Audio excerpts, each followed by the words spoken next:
Hi guys, இது என்னென்னு பார்த்தீங்கன்னா நேந்திரங்காய். இதை பழுக்க வச்சிட்டோன்னா பழம் மாதிரி இப்போ காயாக இருக்கனா சிப்ஸு போட்டுடலாம் அப்படின்னு சொல்லி என் ஹஸ்பண்ட்கிட்ட சொல்லி கொஞ்சம் உரிச்சு மட்டும் தாங்க அப்படின்னு சொல்லியிருந்தேன். அவங்க வந்து 4 பக்கம் பழத்தை வந்து கீறி விட்டால் ஆட்டோமேட்டிக்காக அப்படியே அந்த தோல் வந்துடும் இருந்துட்டு எடுத்து வச்சுட்டாங்க அப்படியே தனித்தனியாக.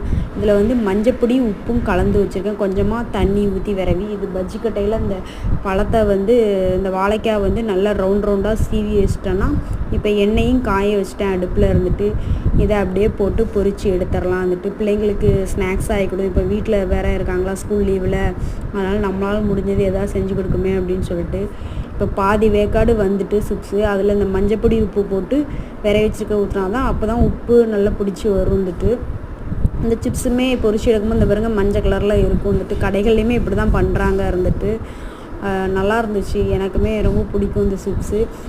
தேங்காய் எண்ணெயில் செய்வாங்க, ஆனால் நாங்கள் வந்து தேங்காய் எண்ணெயில் செய்யாமல் கோல்டு வின்னர் எண்ணெயில் செஞ்சுருக்கோம். வந்துட்டு உங்களுக்கு தேங்காய் எண்ணெய் பிடிக்குன்னா தேங்காய் எண்ணெயில் நீங்கள் பொரித்து எடுத்துக்கலாம். லாஸ்ட்டாக எல்லாத்தையுமே பழத்தை சீவி காயை சீவி சிப்ஸு போட்டாச்சு.